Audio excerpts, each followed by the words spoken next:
travaux. Demander à chacun de reprendre sa place.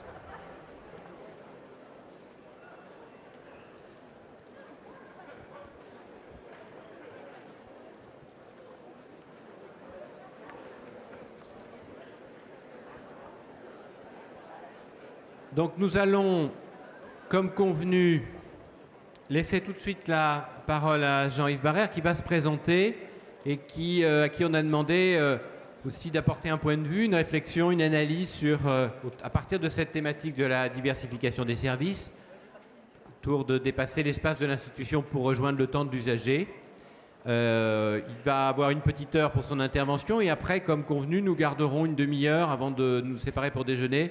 Donc pour lancer un débat autour de la table ronde avec Jean-Yves Barrère et Jean-René Louba pour répondre à vos questions. En tout cas, lancer le débat parce que c'est bien évidemment aussi le but de ces journées.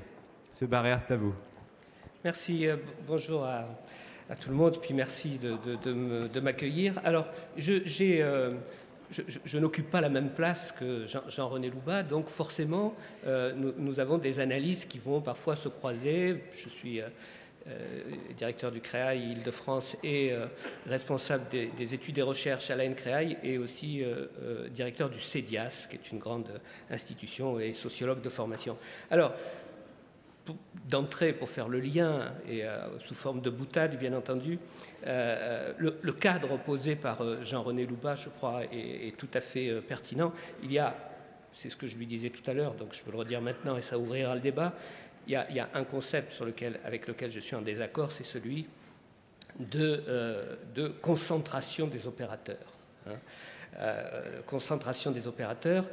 Je reviens des États-Unis où, lorsque l'on dit que grossir c'est impératif, quand vous avez 20% de la population qui est obèse et 10% qui fait du bodybuilding et donc qui augmente sa masse musculaire sans forcément augmenter sa souplesse, sa plasticité, c'est une plasticité très très particulière, on a de quoi s'inquiéter. Donc il y a autant dans le développement, vous allez voir que l'on fait tous les deux des accords tout à fait, des croisements intéressants, autant la position, d'ailleurs, qui était la position d'un administrateur, d'un administratif qui était Jean-Pierre Hardy à l'époque, de concentration des opérateurs, ne me semble pas pertinente et je pourrais en parler si vous voulez. Il me semble qu'il faut parler aujourd'hui de plasticité des organisations et non pas de concentration des opérateurs. Et deuxièmement, il va être question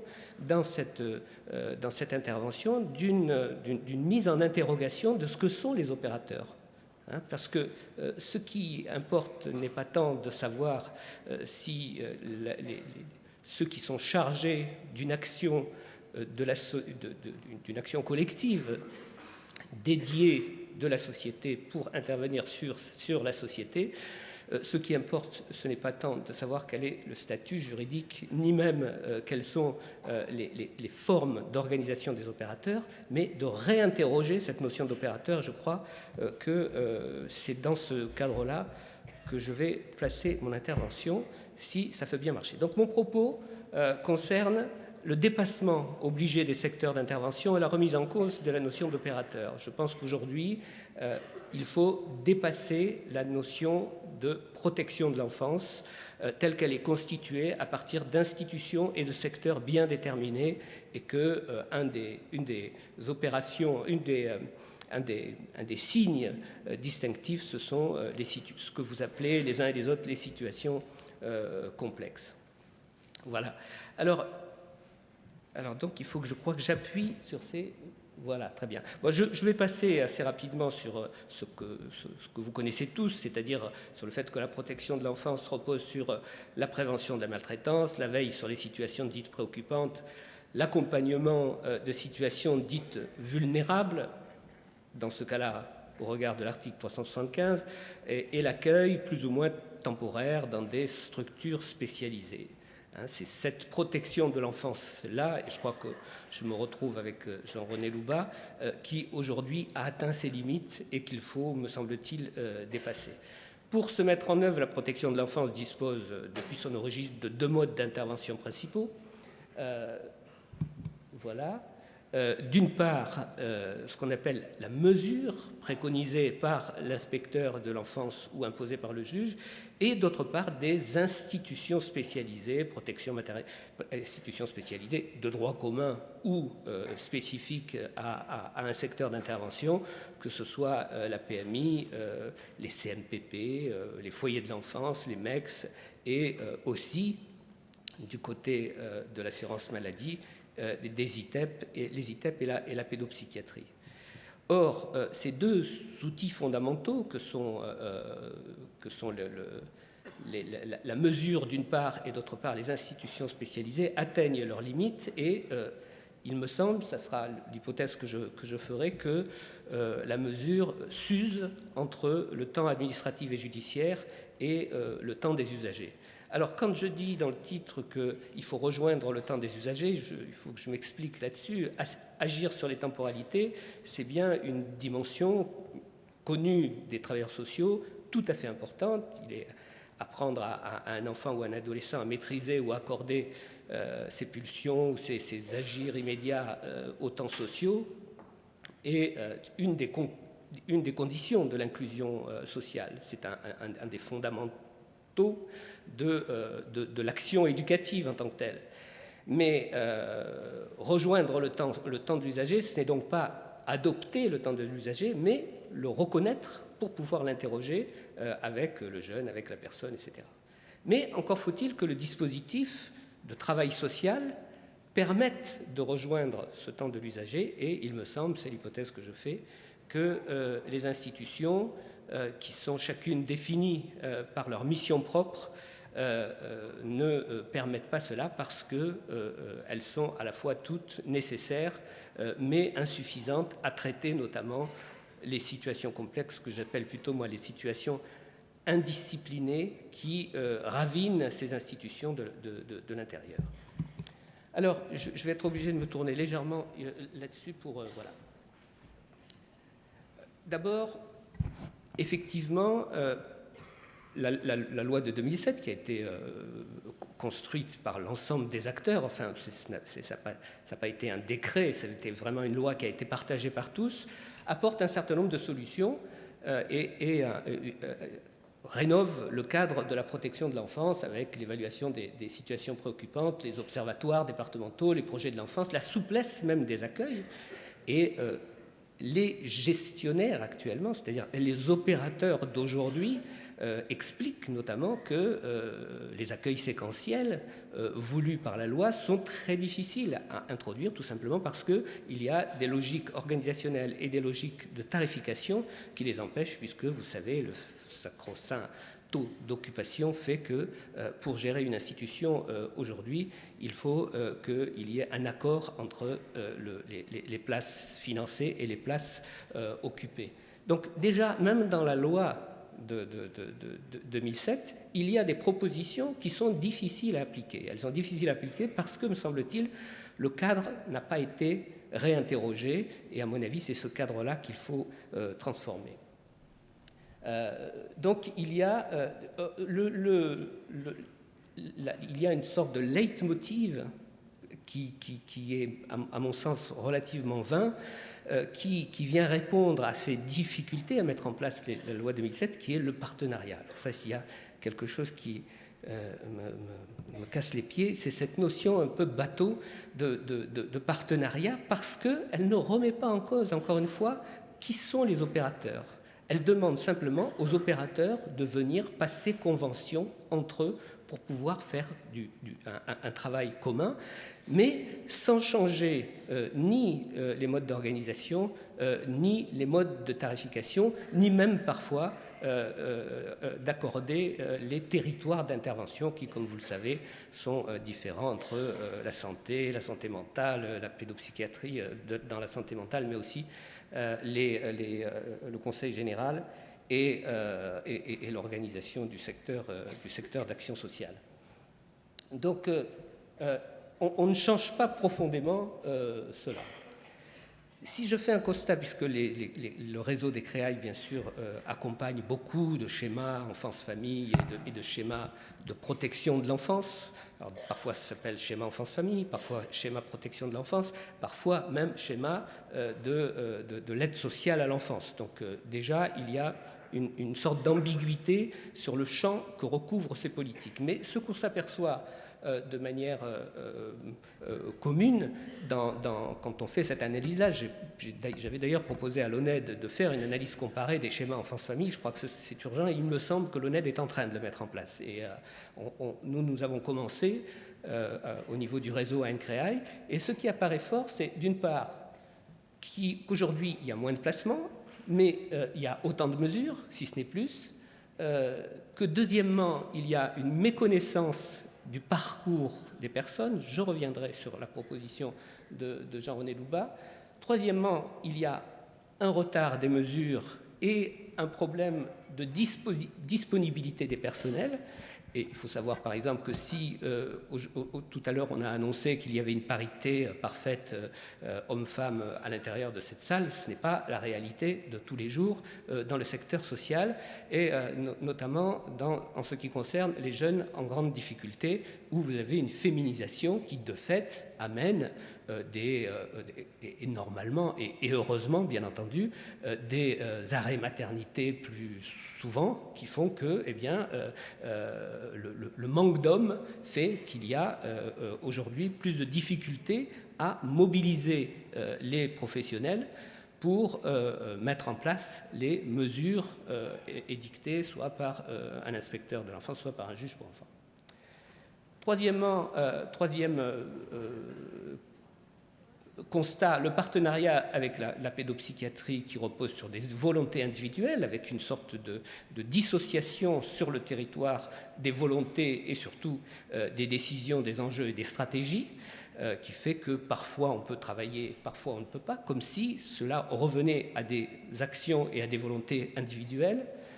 Quatrième point, une absence de stratégie commune avec la psychiatrie adulte. Je suis toujours étonné, j'y reviendrai plus tard, sur le fait que le Conseil général, par exemple, finance l'aide sociale à l'enfance et finance une partie des services pour personnes handicapées et notamment les services d'accompagnement à la vie sociale. Vous avez des services d'accompagnement à la vie sociale dans le secteur du handicap qui sont consacrés aux personnes avec troubles psychiques. Quand je fais des études sur les SAVS dans un département, je m'aperçois que 90 à 95% de la population accueillie sont célibataires et sans enfants.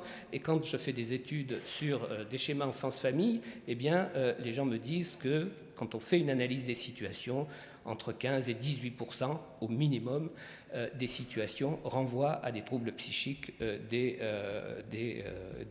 parents et des familles. Donc on se demande, alors que c'est le même financeur, à quoi rime cette séparation des sectorisations et où sont les personnes qui, normalement, relèveraient de soins psychologiques. Et là encore, hormis les SAVS, sur le secteur de psychiatrie générale, il y a encore plus de difficultés à faire en sorte qu'il y ait un travail entre l'AMO, les MEX, tous ceux, surtout au niveau des mesures de milieu ouvert, et ceux qui sont chargés de travailler avec des adultes ayant des difficultés lorsque ces adultes sont aussi des parents.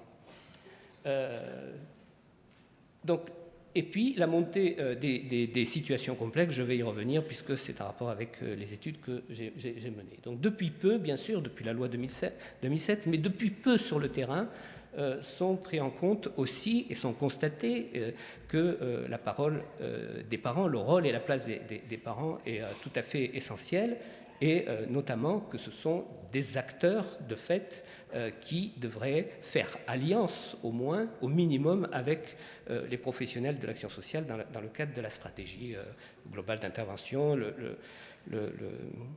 Le CREAI du Nord-Pas-de-Calais, justement, et le CREAI d'Île-de-France sont en train de mener une étude comparative et nationale pour le compte de l'ONED sur cette question particulière de la manière dont les professionnels conçoivent et construisent la place des parents dans une stratégie globale d'intervention avec eux, et on aura terminé à la fin de l'année cette recherche. Donc voilà les constats. Deuxième type d'interrogation pour essayer d'argumenter ma position, évidemment, c'est ce qu'on a appelé les situations d'incasabilité. Ça faisait partie d'une première étude que j'ai dirigée pour le compte de l'ONED, qui s'interrogeait sur cette notion un peu barbare d'incasabilité.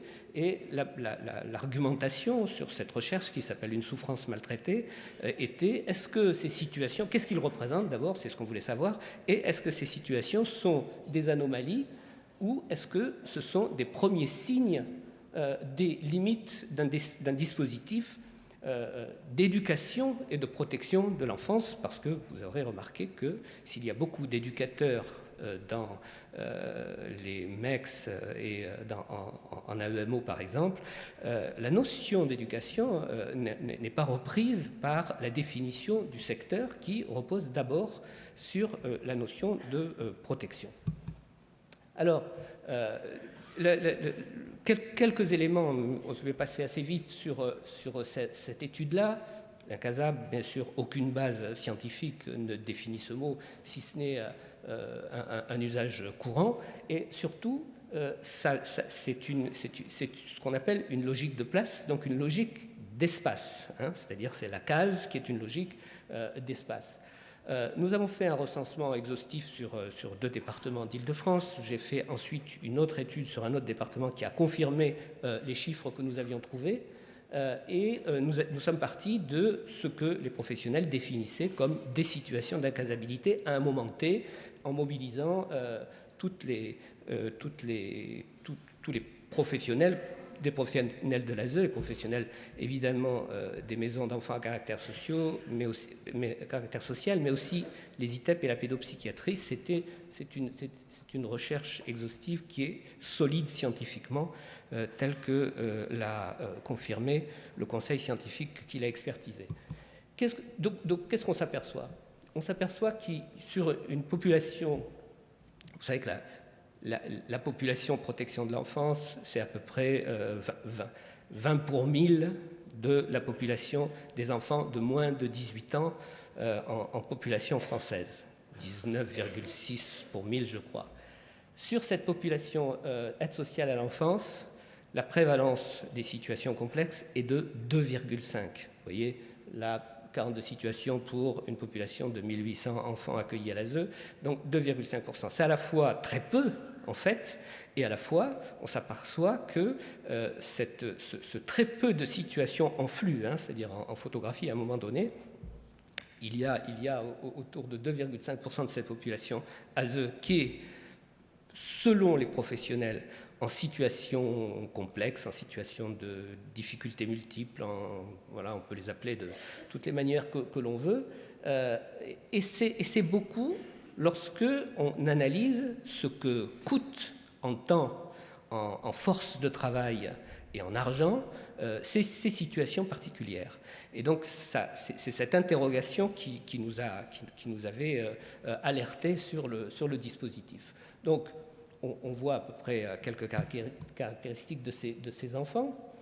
Ces enfants, ce sont surtout des préadolescents, même si les uns et les autres nous avaient prévenu que les situations d'incasabilité commençaient dès l'âge de 6 ans, de 4 ans, de 3 ans, parce que l'on confondait souvent troubles de la communication, troubles du comportement et situations d'incasabilité. Mais lorsque l'on fait un travail exhaustif, on s'aperçoit que ce sont des enfants d'âge scolaire, d'âge du secondaire. Et donc, cela renvoie bien entendu à, comme vous l'avez vu, il y a plus de la moitié qui est déscolarisée. Il y a un problème entre l'éducation nationale et les enfants avec troubles du comportement ou de la conduite, on va dire ça comme ça, parce que d'abord, quand vous regardez les statistiques de l'éducation nationale, vous avez un repérage scolaire des troubles du comportement qui sont identifiés comme des troubles psychiques. Vous avez des statistiques qui disent, voilà, il y a tant d'enfants avec troubles psychiques, ce qui est déjà un mélange des genres et un mélange des catégories qui interroge. La deuxième chose, là je rejoins évidemment René Louba, c'est que la forteresse scolaire, qui est l'institution qui aujourd'hui structure de manière très forte les enfants, les adolescents et les jeunes adultes, est laminée par des comportements d'incivilité. Et c'est effectivement les figures qui représentent l'autorité qui sont laminées par une capacité et une compétence de la part des jeunes à s'introduire dans les défenses de ces adultes qui représentent l'autorité. Je vais revenir là-dessus parce que, à mon avis, c'est tout à fait important entre ces compétences de ravinement et ce peu de défense des adultes à y répondre. Et troisièmement, une forteresse avec des marches, vous savez, comme dans les cités grecques, qui sont toujours les CMPP qui s'occupent des enfants en difficulté, voilà, et qui sont chargés de protéger d'une certaine manière ce qu'est la forteresse scolaire qui s'écroule, puisque vous savez qu'il y a transgression très souvent dans les faits divers de ce que sont les frontières quasi physiques de l'école, du collège ou du lycée.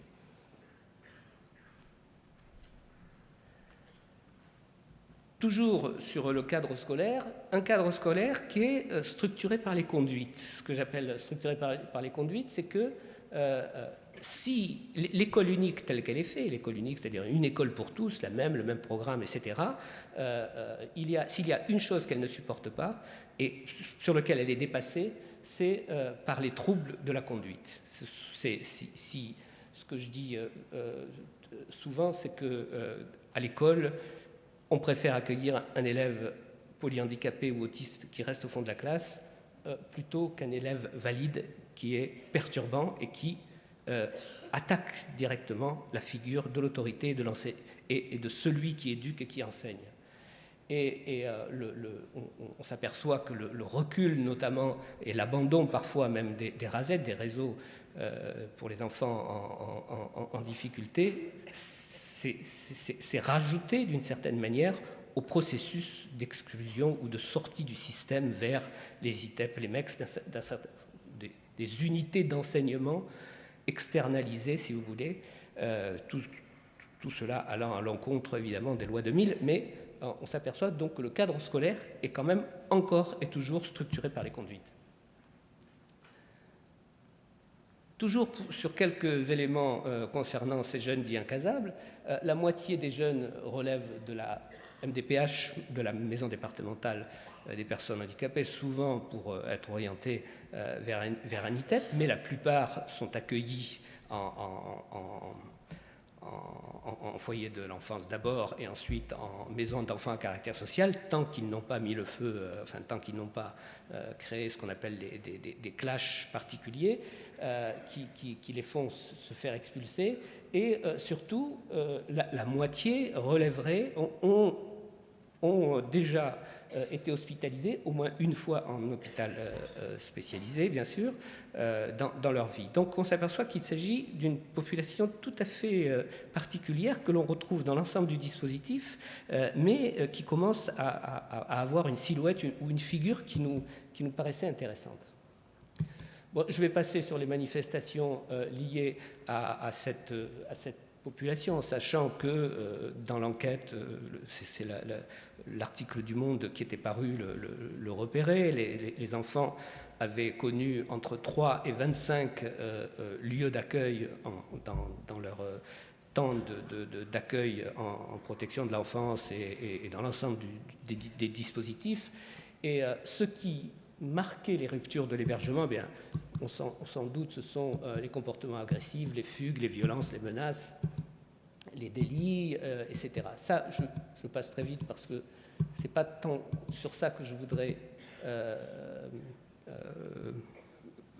insister, mais pour vous dire que la manière dont les choses sont décrites dans les clashs qui sont vécus par les professionnels, encore une fois, vous voyez, c'est en lien de manière extrêmement forte avec des comportements d'agression ou d'agressivité, hein, envers soi-même ou envers les autres. Et les critères, la caractérisation de l'incasabilité par les professionnels, eh bien, c'est d'abord et avant tout les comportements, et ensuite des réponses institutionnelles à défaut, et ensuite une problématique de santé, notamment sur le plan psychiatrique. Ce que nous avons constaté, le principal constat que nous avons fait, c'est que nous avons travaillé sur 80 situations en recherchant, en essayant de travailler sur le parcours de vie depuis leur naissance. Ce que, évidemment, les structures n'ont pas le temps de faire, et surtout ce qui n'est pas du tout inscrit dans les pratiques professionnelles en MEX ou en ITEP ou en AEMO. Et ce travail qui a demandé énormément de temps, bien entendu, a fait ressortir que entre 85 et 90% des enfants dits incasables avaient subi des traumatismes lourds au cours de leur parcours. Et quand je parle de traumatismes lourds, je ne suis pas simplement... Quand je parle par exemple de rejet par les parents, ce n'est pas simplement que la mère ne veut plus voir son enfant, c'est qu'il y a objectivement une négation de l'idée de filiation avec les parents. Lorsqu'on parle de décès, on va assister, il va y avoir même des assassinats, il va y avoir des décès du père, de la mère, des choses qui sont extrêmement lourdes. Et c'est ça qui est le plus important, dans 80% des cas, les personnes qui accueillaient ou qui suivaient l'enfant, parce que souvent l'enfant était accueilli mais il était en fugue de la structure, dans 80%, les professionnels n'étaient pas au courant de ce traumatisme dans le parcours de vie. Et ces professionnels, qui étaient très pertinents, avec qui nous avons discuté, faisaient un très bon travail éducatif, bien entendu, sauf que, systématiquement, ils rataient la cible. Et une des hypothèses que nous avons, bien entendu, c'est que les comportements d'incasabilité sont en lien avec le fait que des jeunes avec peu de communication, avec peu de facilité à exprimer des souffrances à la fois les structures et qui les agissent, bien entendu, eh bien, marquaient là, de manière relativement forte, le fait que les professionnels de l'action sociale et éducative tapaient à côté de ce qu'ils attendaient. Hein. D'ailleurs, pour ceux qui ont vécu ces expériences, vous allez tout de suite comprendre ce que je veux dire. Très souvent, quand l'enfant accueille et que l'éducateur, jeune éducateur qui sort d'un institut de formation, lui dit, écoute, bon, hein, tu vas poser tes valises, 1, et 2, on va construire avec toi un projet. La première des choses que fait le gamin, c'est qu'il part en courant. Hein, c'est-à-dire que l'institution, d'abord, poser ses valises, est liée à quelque chose qui est quelque chose d'enfermement et d'un projet, fait en sorte que ça entraîne un clash relativement vite. Donc, quelque chose qui est vécu comme un aveuglement, si vous voulez, ou une non-connaissance de ce qui perturbe de manière très profonde l'enfant en situation d'incasabilité. Le deuxième constat, c'est qu'on a cherché s'il y avait des parcours particuliers. Il y a une hétérogénéité des parcours, c'est-à-dire que l'enfant soit pris en charge très rapidement, peu rapidement, enfin, qu'il y ait un écart entre les faits et les réponses. Tout cela ne change rien. Ce n'est pas un indicateur pertinent, il n'y a pas un parcours particulier concernant ces jeunes-là.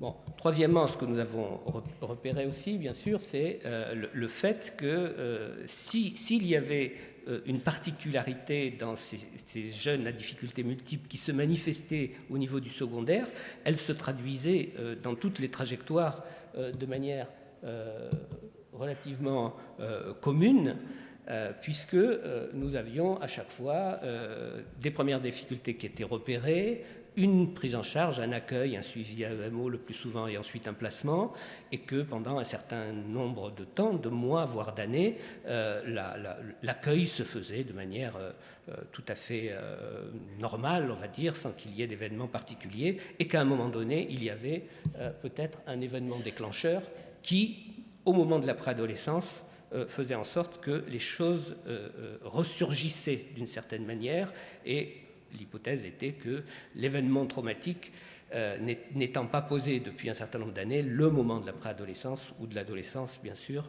venait réactiver cela et réinterroger le mode traditionnel d'accueil et de travail des professionnels. Quatrième constat, systématiquement, nous avons interrogé tout le monde et il y avait de toute évidence un discours très différent entre ce que pouvaient dire les professionnels du parcours du jeune, qui était un discours construit sur la trajectoire institutionnelle, et ce que disaient et les parents et les jeunes de la même histoire. Ils ne racontaient pas la même histoire, puisque leur discours, à eux, était structuré par les événements à la fois émotionnels, affectifs, liés particulièrement aux périodes de placement ou aux périodes de changement, et notamment de changement soit de lieu, soit d'accompagnateur, qui à chaque fois ressortissaient comme des sortes de trahisons vécues par les jeunes de la part de cette société adulte qui les transformait leur cadre de vie sans qu'il ait, de leur point de vue, qu'ils aient leur mot à dire. Or, les uns et les autres parlaient de la même chose, a priori, du même objet, mais en disaient des choses très, très différentes. Bon, je vais passer sur cette situation illustrative parce qu'elle est pertinente, mais ça va nous faire gagner du temps. Disons que c'est une jeune fille qui a eu un certain nombre sur cette situation S18, je n'ai pas le temps matériel de vous en parler, mais c'est une situation parmi d'autres dans laquelle la jeune fille a eu, je crois, une quinzaine de placements, avec un certain nombre d'erreurs, mais tout ça pour vous dire qu'à chaque trajectoire, à chaque parcours de vie, nous rencontrions les professionnels qui intervenaient auprès des jeunes ou qui étaient intervenus auprès des jeunes pour essayer de comprendre pourquoi la trajectoire s'était construite de cette manière-là. Et la plupart du temps, eh bien, comme dans cette situation-là, ce qui revenait systématiquement, c'est mais nous n'étions pas au courant donc de la trajectoire et du parcours. 2, il y a des difficultés parfois à évaluer la gravité d'une situation. Et 3, parfois, eh bien, il y a un rapport particulier avec les familles qui fait que le retour en famille est souvent lié à une décision administrative, c'est-à-dire à une mesure, et non pas à une analyse construite avec les personnes et avec les autres professionnels, les autres ressources du territoire pour le décider. Ce que nous avons défini dans la conclusion de l'étude, c'est qu'il y avait des logiques d'acteurs qui étaient des logiques spatialisées dans le dispositif. C'est-à-dire que tous les acteurs de la protection de l'enfance font bien leur boulot, font un boulot différent, mais ce boulot ne s'articule pas entre eux. Vous avez un travailleur social à qui est confiée la situation qui, avec ses collègues, bien entendu, va définir une clinique professionnelle qu'il va mettre en place, avec une posture à la fois individuelle et une culture professionnelle qui sont mobilisées. C'est ce que l'on apprend dans les écoles de formation. Ce travail-là, c'est ce que, concrètement, vous verrez en conclusion, je réinterroge, me semble-t-il, il y a là un contenu de formation qui est peut-être un peu dépassé. Deuxièmement, vous avez un chef de service qui organise les conditions de travail, qui répartit les mesures entre les travailleurs sociaux, qui gère le personnel et l'espace de travail en tant que tel. C'est lui qui va dire « Ah ben non, là on ne peut pas l'accueillir celui-là parce que ça va faire sauter l'équipe, parce que mon équipe elle a suffisamment déjà de situations complexes, etc. » Donc on va qui va essayer de gérer cette approche-là. Vous avez un organisme d'accueil auquel appartient le travailleur social qui définit les règles de travail et qui gère le budget alloué. Nous sommes dans le cadre de conventions applicables, de durée de travail, de moyens matériels à disposition qui se sont construits secteur par secteur. Et donc, dans le secteur de la protection sociale, de la protection de l'enfance, vous avez toute une série de réglementations, de structurations qui définissent ce secteur-là. Et l'organisme, donc l'opérateur, ce qu'on appelait tout à l'heure l'opérateur, il applique cela. Et il est donc forcément limité par son action. Vous avez un inspecteur de l'enfance qui arbitre des décisions et qui assure les liens avec les partenaires institutionnels et qui met en place la politique du département. Vous avez un schéma enfance-famille, vous avez on en a parlé tout à l'heure, donc il y a des orientations. Vous avez vu que le département du Nord, qui a un nombre tout à fait considérable, 20 000 enfants, je pense que c'est le record de France, accueillis dans le secteur, qui essaye de viser maintenant un travail de prévention. Donc l'inspecteur va être soumis à ces orientations, même si elles sont excellentes, mais il a une logique qui est une logique particulière. Et puis, pardon, il faudrait peut-être revenir en arrière, si c'est possible. Voilà, très bien. Le Conseil général qui dicte les orientations et notamment qui garantit les principes de la protection de l'enfance. C'est pour cette raison, peut-être que dans le débat on pourra en parler, que le troisième volet de la décentralisation sera tout à fait essentiel pour voir si le Conseil général va pouvoir continuer son travail. Vous avez un procureur qui définit au regard des codes ce qui tombe dans le cadre civil, dans le cadre pénal, etc. Et vous avez un juge pour enfants qui prend des décisions de manière souveraine qu'il convient de mettre en œuvre à partir de la législation, de la procédure et de ce qu'on appelle le contradictoire. Tous ces gens font un bon travail. L'articulation actuelle dans la manière dont le dispositif est construit aboutit au fait qu'un certain nombre de jeunes échappent d'une certaine manière aux réponses que la société estime la plus pertinente. Alors qu'est-ce que c'est que ces situations complexes ? Vous les avez, vous les retrouvez dans le champ de la protection de l'enfance, mais vous les retrouvez partout. Je termine une recherche sur les situations de handicap complexes. J'ai travaillé sur les situations de complexité du point de vue cognitif. On retrouve dans tout le champ de l'action sociale, médico-sociale, voire sanitaire, si vous regardez le rapport de l'HCAM, cette notion de situation complexe. D'abord, c'est un pléonasme, une situation complexe. Une situation, du point de vue philosophique, tel que l'a repris par exemple l'existentialisme, etc., c'est déjà un état complexe entre les caractéristiques d'un individu, quel que soit cet individu, et l'environnement dans lequel il est inscrit. C'est pour ça que le Sartre et l'existentialisme poser non pas l'idée de situation, mais l'idée d'être en situation. C'est d'ailleurs ce que vous dites souvent quand vous dites que les gens sont en situation.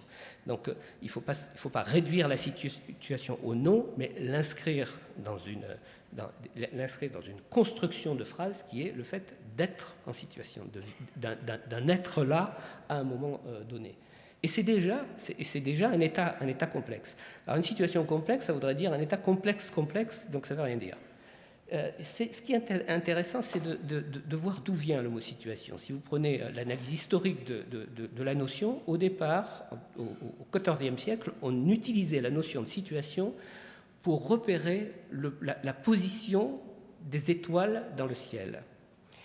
Déjà, ça nous donne une idée intéressante de ce que cela signifie. C'est-à-dire qu'au XIVe siècle, on n'avait pas encore marché sur la Lune, donc la connaissance que l'on avait des étoiles était en lien avec la position dans l'univers. C'est-à-dire que ce que l'on connaissait de l'étoile était en lien avec ce que l'on connaissait de l'univers. Donc il y avait une articulation extrêmement forte du point de vue de la connaissance. Voilà. Après, par exemple, au XVIIe siècle, on l'a utilisé en architecture, par exemple. en géographie et en urbanisme. On parlait d'une situation quand on parlait de la situation d'une ville. Je ne sais pas si vous connaissez la ville de Besançon, mais pour connaître la situation de la ville de Besançon, eh bien, si vous vous mettez un petit peu en hauteur, pour comprendre ce qu'est la ville, vous allez voir une ville construite sur une colline et défendue par Vauban, qui l'a fortifiée, d'une part, et une ville qui est dans une boucle du Doubs. Et donc, vous voyez, pour comprendre la ville de Besançon, pour prendre un exemple parmi d'autres, il faut comprendre sa situation, c'est-à-dire on ne le comprend que par rapport à la manière dont on l'a construite, et évidemment, la Franche-Comté s'est toujours défendue des envahisseurs, notamment autour de cette ville. Donc, une situation, elle articule toujours la connaissance que l'on a de l'objet et cet objet inscrit dans des environnements. Par contre, ce qu'il n'y a pas dans la notion de situation, ou pas suffisamment, ou de manière implicite et qu'on oublie très souvent, c'est que cette situation, il ne faut pas la concevoir comme une photographie à un moment donné, comme quelque chose qui est complexe en tant que tel, mais moi je préfère la situer dans ce que Norbert Elias appelait la notion de configuration, c'est-à-dire que cette articulation complexe entre les acteurs, entre les différents acteurs, ce qui se joue entre les différents acteurs, est en lien entre les différents acteurs de manière synchronique, ou horizontale, quand vous avez un jeune en situation de grande difficulté et des acteurs qui se cassent les dents avec des parents qui ne savent plus trop quoi faire, ça c'est la situation synchronique, ce qui se passe à un moment donné. Tout ça est en lien avec une approche verticale, diachronique, dirait Norbert Elias, c'est-à-dire que tout ça est en lien avec des chaînes d'interdépendance qui nouent les acteurs entre eux. La relation qu'un père a avec qu'un enfant a avec ses parents, c'est pas la même relation, ce ne sont pas les mêmes chaînes d'interdépendance qu'il peut avoir avec je sais pas, quelqu'un qui vient à domicile ou un éducateur, etc. Et que si on veut aborder la notion de situation, encore faut-il la prendre dans les chaînes d'interdépendance. C'est une des propositions que nous faisons, le CEDIAS actuellement, dans un programme de recherche, c'est de dire qu'en fait, pour évaluer une situation complexe, il faut évaluer la capacité qu'a la personne qui est repérée dans cette situation à intervenir sur ces chaînes d'interdépendance. Et moins elle a de capacité à intervenir sur ces chaînes d'interdépendance, plus elle est aliénée dans ce chaînage et dans la construction de son parcours de vie. Pourquoi je vous raconte tout ça ? C'est tout simplement pour vous dire que ce n'est pas un hasard si la notion de parcours de vie est venue s'introduire dans toutes les lois des lois 2000, depuis la loi 2002 jusqu'à la loi 2009 sur la santé et la loi 2007. C'est qu'il y a là quelque chose qui marque le dépassement des dispositifs tels qu'ils sont mis en place actuellement. Ce que je dis souvent dans d'autres conférences, c'est en gros qu'il y a eu une révolution douce, une révolution législative douce, et qu'elle ne s'est accompagnée d'aucune révolution organisationnelle, et que l'on fonctionne encore et toujours sur un mode d'organisation du XXe siècle. Donc, quand on utilise la notion de situation, il faut l'articuler avec ce rapport très fort qu'il y a avec les chaînes d'interdépendance. Souvent, encore une fois, ce que l'on attend des dispositifs, des nouveaux dispositifs liés au nouveau cadre posé par les lois 2000, c'est une plus grande réactivité. Et donc, vous voyez, je suis contre la concentration des opérateurs. Par contre, je pense qu'il faut vraiment développer les capacités de plasticité. Vous savez, la plasticité neuronale, c'est la capacité d'un neurone à transformer sa fonction selon l'information qu'il reçoit. Et là, c'est ce que l'on attend du dispositif. Parce que souvent, dans ces situations complexes qui deviennent elles étaient marginales, elles deviennent de plus en plus centrales, vous avez toujours une articulation très forte entre ce qu'on appelle les potentialités des personnes, pas simplement leurs difficultés, mais leurs potentialités, leurs capacités, si vous voulez, avec le spectre des scénarios de vie qu'il leur est possible de faire. Hein, quelqu'un qui est en fauteuil roulant pour toute sa vie ne pourra jamais faire guide de haute montagne. Ça, c'est ce que dit Amartya Sen. Donc, le champ des capacités, la question de l'abondance des ressources, que ce soit les ressources personnelles ou les ressources des parents, en sachant qu'à chaque fois ces ressources sont menacées d'épuisement, hein, si on tire trop sur la ficelle, soit d'un jeune, soit de ses parents, etc., soit des éducateurs même en tant que ressource, eh bien, c'est une ressource, et donc une ressource, ça s'épuise, comme vous le savez. Et la troisième dimension qui s'articule autour de ça, c'est ce que je constate dans toutes les recherches que je fais actuellement, c'est la capacité de réactivité de la part du dispositif à venir en équilibre. Par exemple, quand il y a des capacités de la personne qui s'effondrent, comment on vient les soutenir et redynamiser les potentialités. Lorsqu'il y a un épuisement des ressources environnementales, comment le dispositif vient s'organiser autour. Vous voyez bien que pour travailler là-dessus, sur ces questions-là et sur ces situations complexes, construire un secteur particulier avec des institutions particulières qui seraient celles de la protection de l'enfance, c'est une aberration actuellement et qu'il faut dépasser. Maintenant, comment on fait pour pouvoir le dépasser? Comment on peut mettre en synergie l'ensemble des paramètres? Dans la recherche sur les incasabilités, déjà, il y avait 3 éléments qui apparaissaient, qui étaient le fait d'évaluer quels sont précisément les besoins du jeune et de la situation en tant que telle, et évaluer de manière partagée, ce n'est pas simplement à l'intérieur d'une équipe, d'une MEX, à l'intérieur du secteur de la protection de l'enfance, mais partagé avec l'ensemble des intervenants et l'ensemble des ressources sur un territoire qui interviennent dans cette situation, pour éviter ce que disait M. Louba, c'est-à-dire 20 intervenants dans une même situation qui ont tous 20 projets et 20 stratégies. Deuxièmement, donc, définir une stratégie commune d'intervention, c'est-à-dire un plan personnalisé d'accompagnement, mais pas simplement lié à la loi 2007, parce que, regardez, dans la loi 2007, vous avez un plan d'accompagnement pour l'enfant. Dans la loi 2005, sur les personnes handicapées, vous avez un plan personnalisé de compensation. Et dans la loi 2009, sur HPST, vous avez un plan personnalisé de soins. 3 plans. Mais il y a des gamins qui relèvent effectivement de la loi 2007, de la loi 2005 et de la loi 2009.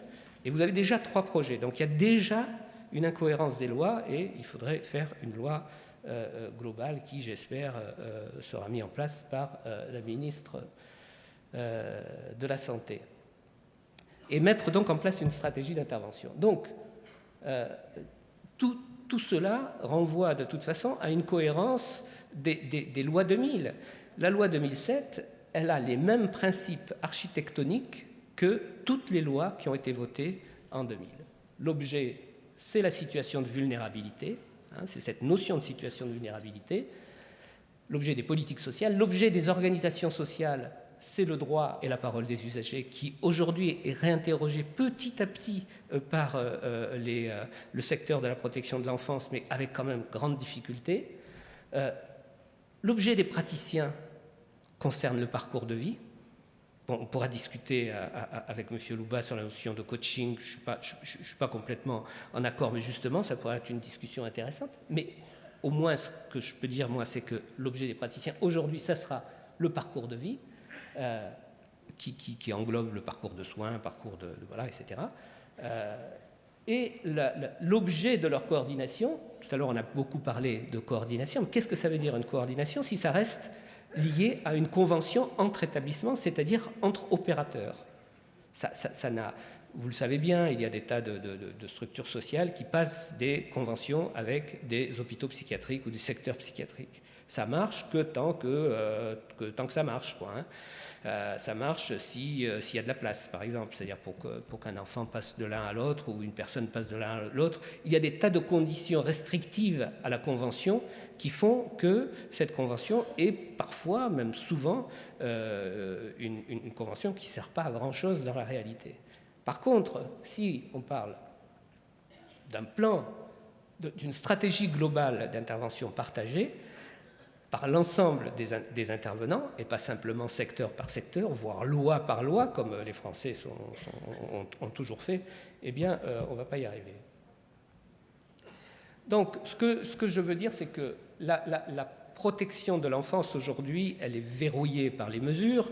Les constats que l'on fait très souvent, c'est que, par exemple, quand une mesure est prononcée, elle n'est pas appliquée directement, et quand une AEMO est prononcée et qu'elle est mise en place que 6 mois après, c'est pour ça que je disais qu'il fallait rejoindre le temps des usagers, ça ne veut plus rien dire, et pour la famille et pour le jeune. Donc ça empêche ça va ? Oui, ok. C'est bon. Ça empêche les intervenants, si vous voulez, de travailler sur le temps des usagers. Je vais finir rapidement. Une des propositions est d'aller vers un schéma, ce qu'on appelle global d'organisation sanitaire, éducative et sociale, et donc ça interroge la future loi de décentralisation. Deuxièmement, de lutter contre l'Alzheimer des institutions, notamment par un travail sur des grilles de recueil biographique, mais je crois que vous allez en parler dans les ateliers. Je passe rapidement sur ces questions-là. Mais une grille de recueil biographique, c'est relativement simple. Ça reprend à la fois le parcours de vie, mais tout ce qui est arrivé, pas simplement d'un point de vue institutionnel, mais avec d'autres. Bon, je n'ai pas le temps d'y travailler. Mais je pense que vous en parlerez pendant les... Et puis, surtout, le fait, il me semble qu'il faut renverser l'éducation et la protection de l'enfance. Ce que vous avez le plus souvent aujourd'hui, c'est une irréversibilité de l'actuelle protection de l'enfance. En gros, vous avez une prévention primaire, PMI, RAZ, prévention.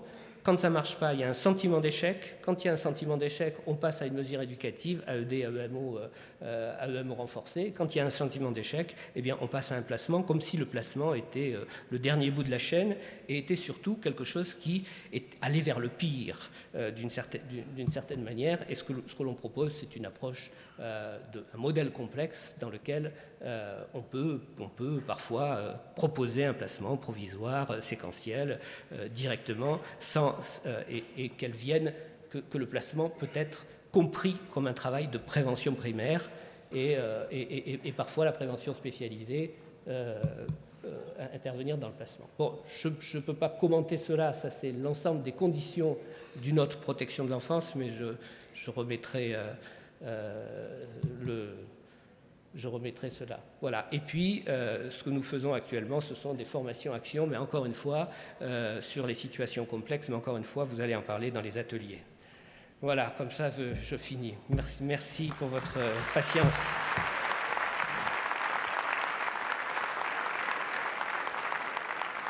Merci beaucoup pour cette intervention. Alors, on est en train de déborder un tout petit peu, mais tant pis. On va quand même prendre quelques questions, parce qu'on veut absolument qu'il y ait un tout petit débat. Ça va être petit par la durée. Alors, est-ce qu'il y a quelques questions ?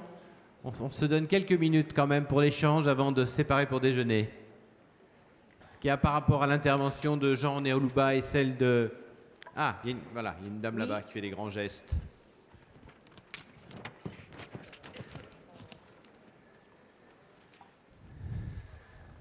Bonjour, donc Sabine Vandepide, moi je suis directrice de MEX. Je voulais, j'espère pas être claire, je voulais interroger surtout Monsieur Louba. Son intervention m'a questionné, pour pas dire autre chose. Certainement parce que je ne me situe pas sur le même terrain idéologique. Vous parlez de la désinstitutionnalisation comme quelque chose d'inéluctable, comme une évidence. Moi, je parlerais plutôt d'affaissement des solidarités. Je trouve ça assez problématique, que ce soit dans le cadre de la protection de l'enfance ou de façon générale, de faire porter aux seuls parents, je dirais même aux mères, la responsabilité de l'éducation et du dysfonctionnement de leurs enfants. On a... alors, comment m'exprimer ? On avait auparavant, je pense, des institutions justement plus fortes, que ce soit l'école, l'État, le monde du travail, qui permettaient une coéducation des enfants. Actuellement, on a un mouvement qui tend à faire porter cette éducation uniquement sur les enfants. Je prends simplement l'exemple de ce qu'on peut entendre dans les médias. On a des jeunes qui ont des comportements déviants. On va sanctionner les parents sur leurs allocations familiales. Voilà, par exemple. Moi, je pense que la famille est une institution. C'est avant tout un appareil idéologique d'État. Et je me questionne sur ce mouvement, soi-disant de désinstitutionnalisation, qui tente à faire porter uniquement aux familles la responsabilité de l'éducation. Voilà. Monsieur Louba. Oui, vous avez parfaitement raison, mais si vous voulez, dans une intervention de ce type, on caricature, on va à l'essentiel, donc on ne rentre pas dans les détails, et puis surtout, il ne faut pas confondre un phénomène probable avec un phénomène souhaitable, ou avec un phénomène souhaité. Voilà. Moi, je ne positionne pas comme un militant, donc je ne donne pas d'indication sur ce qui est souhaitable. Je me contente, si vous voulez, de rappeler des phénomènes de société. Alors, vous avez tout à fait raison de dire que, oui, il y a un affaissement des solidarités, c'est complètement évident. La société de consommation est une société qui détruit toutes les institutions, méthodiquement, puisque finalement, si vous voulez, dans une société de consommation, on s'intègre et on existe par la consommation, plus par la production, et pas par la participation sociale à des institutions. Vous regardez aujourd'hui, par exemple, l'évolution de l'espace public. Dans l'espace public, vous pouvez faire tout ce que vous voulez aujourd'hui. Tout ce que vous voulez. Vous avez des gens j'ai même vu des gens qui plantaient leurs tentes en plein centre de Lyon, entre deux voies d'autoroute. Personne ne les déloge. Vous avez des gens qui sont de plus en plus dans la rue. Vous avez des gens qui peuvent faire hurler, faire tout ce qu'ils veulent. Plus personne ne leur dit rien. La notion de trouble à l'ordre public n'existe pratiquement plus. Et vous voyez dans le métro des gens qui se font agresser, je vous assure, personne ne bronche. Donc, vous voyez sûr qu'il y a un délitement des institutions, de toutes les institutions. Il y a une crise aussi de doctrine, de modèle. Il y a une crise de religiosité au sens étymologique de ce qui relie. On s'aperçoit aujourd'hui qu'il y a eu la fin, par exemple, des idéologies alternatives, la fin du communisme, etc. Il y a un effondrement réel qui se traduit d'ailleurs politiquement dans les différentes élections. Il y a véritablement un problème de dilution de tous les liens sociaux. Voilà, ça, c'est un constat d'une banalité totale. Donc effectivement, aujourd'hui, on a constaté que les familles monoparentales, par exemple, qui concentrent une grande part des familles pauvres, et qui favorisent effectivement les problèmes des adolescents. Parce qu'aujourd'hui, si la famille n'arrive pas à tenir ses enfants, plus personne ne peut rien. Une fois qu'ils sont dans l'espace public, ils sont livrés eux-mêmes. Ils peuvent même se déscolariser. L'espace public n'est plus du tout structurant, n'est plus du tout socialisant. Même plus l'école, d'ailleurs, qui est plus un espace aujourd'hui de désocialisation, j'irai jusque-là, que de socialisation. D'ailleurs, certaines familles aisées ont bien compris et mettent leurs enfants dans d'autres lieux plus sûrs. Donc, il y a un vrai problème de délitement social, qui est un problème de société, qui est passionnant, mais douloureux aussi à étudier d'un point de vue sociologique, mais qui est un problème, encore une fois, d'évolution de civilisation. C'est pour ça que je parlais de déclin civilisationnel. Ça me semble totalement une réalité. Maintenant, c'est difficile de la nommer, c'est difficile. On pourrait rien en faire de ce constat, parce qu'on ne sait pas très bien que faire. Seul l'avenir dira quelles sont les dynamiques qui seront peut-être de contradiction, parce qu'il y a toujours des mouvements de régulation historique, quels sont les mouvements de contradiction qui se produiront, mais c'est une réalité. À côté de ça, vous avez d'autres sociétés qui sont très fortement structurées, ce qui promet des risques de choc, d'ailleurs, d'affrontement. Voilà. Donc la désinstitutionnalisation, si vous voulez, c'est un produit complexe. Ce n'est pas un phénomène univoque, c'est un phénomène très complexe. À la fois, il est né, je dirais, de réflexions philosophiques, notamment à la suite de la Deuxième Guerre mondiale.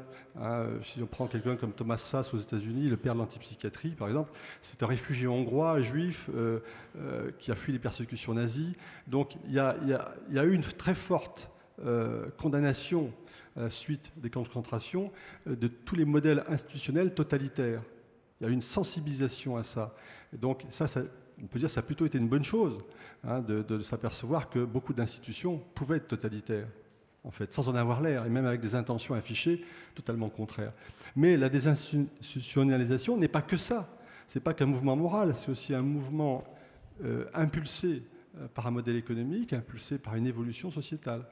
Et donc c'est pour ça que quand on emploie des termes comme ça, que ce soit benchmarking, désinstitutionnalisation, on se heurte toujours à des débats idéologiques réels, intéressants d'ailleurs, mais sans fin, parce qu'on a affaire à des concepts qui sont faussement simples, faussement délimités, qui sont toujours ambigus, paradoxaux, complexes. Voilà. Donc il faut du temps après pour développer et ne pas en rester, vous voyez, quelque chose de très caricatural. Voilà. Jean-Yves Barrère. Oui, juste pour moduler ce que je suis assez d'accord sur le processus individualiste qui définit les sociétés occidentales par rapport à d'autres sociétés, mais par contre, ce qu'on s'aperçoit et que l'ensemble des acteurs va être, alors là, comme vous le disiez, en tant qu'appareil idéologique d'État, va être surdéterminé par cette position individualiste, etc. Par contre, il me semble que la question des échecs ou des grandes difficultés des adultes, quelle que soit leur position comme enseignants, comme parents, comme éducateurs, etc., cette position d'échec fait naître aujourd'hui, on peut constater qu'il y a des orientations vers le fait que, ce que je disais tout à l'heure sur les institutions, chacun est à la fois nécessaire, que leurs compétences, la pertinence des uns et des autres, quand on est adulte, chacun est à la fois nécessaire, mais chacun est à la fois insuffisant. Et que ces situations complexes sont très intéressantes. Et puis, vous verrez que la métaphore, on peut la faire au niveau à la fois économique, au niveau idéologique. C'est ce que font un certain nombre de pays asiatiques, parce que culturellement, ils sont de toute façon en lien avec les autres, en interdépendance avec les autres. Et me semble-t-il, il y a une perspective qui est très intéressante dans la société occidentale actuelle, qui irait vers cette idée d'être nécessaire et insuffisant, et donc vers la question, un retour peut-être de l'interdépendance, comme disait Durkheim, c'est-à-dire une nécessité d'interdépendance des adultes pour faire face aux situations les plus complexes. Voilà. Merci. Une dernière question, pris par le temps. Bonjour, je serai rapide. D'abord, pour Monsieur Présentez-vous, si vous voulez vous présenter. Je m'appelle Léna Pape, je suis psychologue clinicienne à la Maison de l'Enfance de Carcé. Alors, très rapidement, je suis indignée quand on parle de l'argent, manque de fonds, etc. Parce que tout dépend des priorités dans une société. Nous sommes tous humains. Et puis l'humain apparemment coûte cher, mais quand on sait qu'il y a 72 000 milliards de dollars dans les paradis fiscaux, et je vous passe sur les primes des traders, etc., nos priorités dans une société ne sont pas dans le bon endroit. Donc, bon, j'arrête là-dessus. Il y a de l'argent. C'est une question de priorité pour l'humain.